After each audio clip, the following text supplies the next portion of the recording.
I'm Jake. I'm Tom. And we are VIMTV Velocities in Music, the best kept secret in music reviews. Tom! Yes! Earlier this year, we reviewed a really cool album from a guy almost everyone knows. Justin Timberlake! The guy from NSYNC, every girl when I was 12, every girl wanted Justin Timberlake more than they wanted me, and I was eternally depressed because of this. It's true. And I will never, ever measure up to Justin. No, and every girl my age will never, ever want me because of Justin Timberlake. He is the bane of my existence. It's a good thing I am married, because if I didn't have that, Justin Timberlake would have ruined my life. Let's just hope Abby never meets Justin Timberlake. I totally agree. I totally agree. And you know, after these albums that he's put out this year, I would think that it would even add to the fire. Yeah. There's more fuel for that fire. Justin Timberlake earlier this year came out with his third solo album, The 2020 Experience. At the time, I didn't realize it was part 1 of 2. Yeah, but surprise! Surprise! Here's part 2, the next 75-minute installment of the 2020 Experience.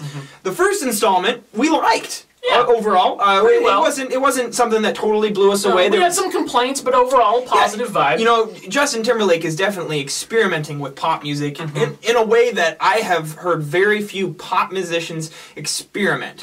And it was something that I really appreciated, the artistry and what he was going for. Now, sometimes it worked, sometimes it didn't, and I remember that was one of our big vibes, was consistency. Exactly. With just the low points were really low, and while the high points were high, over the course of 70 or so minutes, it's a little difficult to justify those. I think I made the same damn joke. I think you did too. I don't even care. No. Screw it. Anyway, the A to a B on the music reviewing scale, right there. Yeah. So part 2 of 2. I listened to this the first time and I was like, holy crap, this is actually a lot more consistent. I'm getting a lot of it. You know, it's obviously still recorded in relatively the same time span. It's still the same sort of experimental style, a lot of longer track lengths. It's reaching out there, doing things that I haven't heard pop music do for a long time. Produced similarly, obviously. Produced very similarly. Also runs a gamut of different styles that it's referencing too. And I think Justin actually does a very good job of pulling off most of the styles that he goes for. Yeah. Now, the thing to me that made that the most interesting with the different styles that he's pulling off is just comparing it to part 1. Because you can actually listen to this whole thing on Spotify. We love Spotify. You can listen to it as just the 2020 experience. The whole thing, part 1 and 2 back to back. But really, to me, while they're made to be a whole experience, they're very distinctly separate ideas and albums. Yeah. Absolutely. And here's, to me, what makes the big differences on part 2. First off, it's way more aggressive. I agree. It's way darker. Yes. The content. I mean, you just look at this last half, and there's like half the songs that are explicit content. Right. You didn't get that on the first half. No. Where he's approaching lyrical themes on part 1 of this kind of like optimistic view on love and relationships. He's trying to woo whatever girl he's singing about, and that's the kind of romantic aspect of it.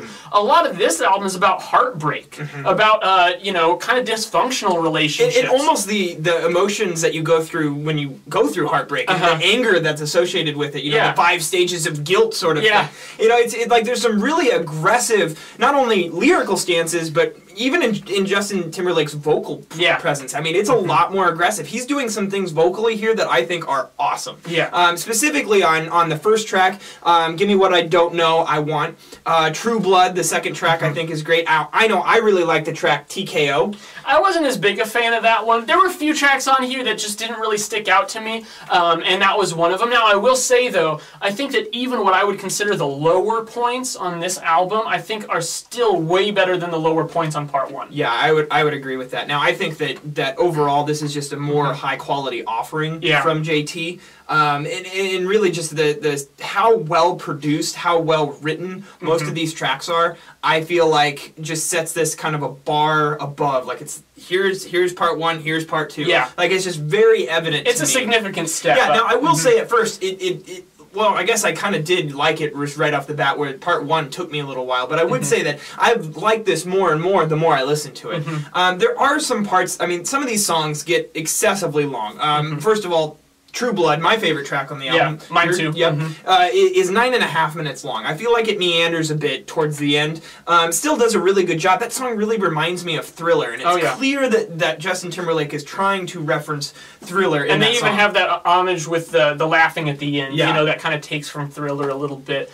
So yeah, and I mean, you can hear Michael Jackson influence in general all over JT's stuff. Well, it's kind of obviously his big influence. Yeah, it's kind of where he takes it from there. And I mean, Michael Jackson had some longer track lengths. It never got as excessive or as consistent as what we have here, but he's really trying to do some different things. Now, for me, I came away from this, like I said, liking it a lot more than part one, but some of my problems were the same. It's just that they didn't affect the listening experience as much. There were still a handful of tracks that I wasn't quite as keen on, but it still was a little bit better. The high points were higher, the low points were higher. It was still a more consistent listen overall, but still 75 minutes, I could have pared it down into something that I liked a little bit better, that was a little more focused and concise, and really just punch through it, high quality tracks. Yeah, it's a little bit too self-indulgent, but the whole 2020 experience, part 1 and 2, the whole point is to be self-indulgent. Yes, you're completely right. So if you're just going to say, oh, he's being indulgent, well, he released 2 70-plus minute albums in the same damn year. Right. Of course he is. He's, you know, he hasn't released an album in many 2006, years. Yeah, right? Exactly. So it makes sense for him to do that, and I respect that. I love the fact that he's just pumping out music. And you know, of course there's some of it that I could always like better, but in the end, I got to say, I come out of this 2020 experience really having a lot of respect for JT. Now, there's one thing I don't really understand about this album, and that's the whole split track at the end with the secret track. I don't think that was never really a big fan of secret tracks. And we've talked about this before, and this is one case in particular where it really doesn't make any sense. Now, at the same time, it doesn't really knock against the album that much, because I actually think that those two halves, Not a Bad Thing and Pair of Wings, are pretty good.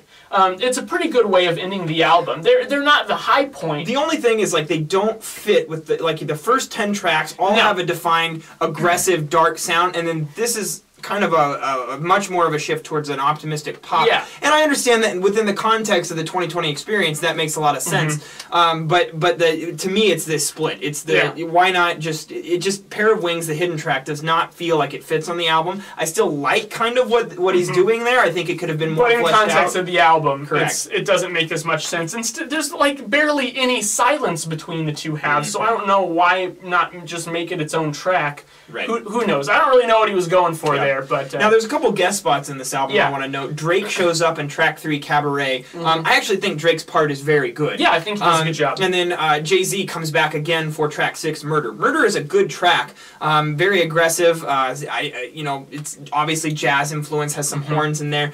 Jay-Z's part, I just don't feel like Jay-Z really adds a lot of value to the... Unless you're a Jay-Z fan, which I like older Jay-Z stuff. Some of the newer Jay-Z stuff that's come out, I'm just not a fan of. And a lot of the times when he's featured on tracks or of other rappers and things like that, like, I just feel like he brings down... his flow just doesn't mesh well with other artists. It's been a good year for Jay-Z in terms of his bank account and his ego, but I think his music is kind of suffering. It's really that's a really harsh statement. I do like Jay-Z, and I'm not trying to be a dick or anything, but you're a music critic. It's fine. It's not up to par. Yeah. You know that the guy can do better, and I don't know why JT is continuing this relationship on these 2 albums when it's just not helping the overall experience. Yeah, the 2020 experience. The 2020 that experience. Hindsight's 2020. Maybe he knows now. Oh man.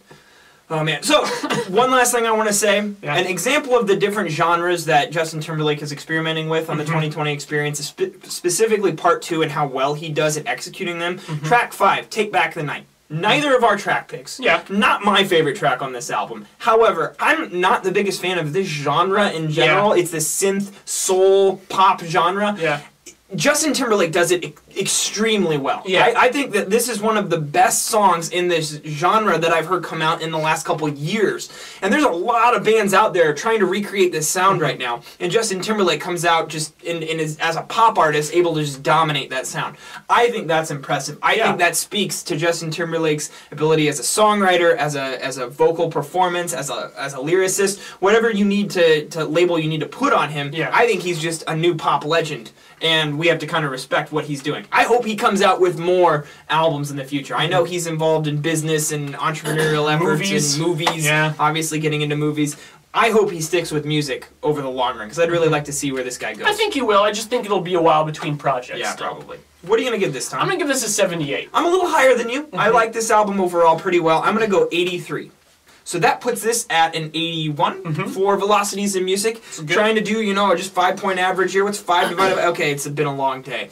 81 from Velocities in Music is something that we would recommend to you guys. It is a good album. We put our stamp of approval. If you haven't heard Justin Timberlake's the 2020 Experience, part 2 of 2, please go out there and listen to it. We'd love to get your feedback. And really, I want to know, what part do you prefer, part 1 or part 2? We prefer part 2 over part 1. Definitely. You may have a different experience, a different 2020 experience, and we'd love to hear your feedback. Leave us a comment at www.velocitiesinmusic.com or at our YouTube channel. Also, follow us on Twitter, like us on Facebook. Let us know what albums you've been into lately and would like to see us review. I'm Jake. I'm Tom. And we are VIMTV, moving music critique forward. She's got that true blood.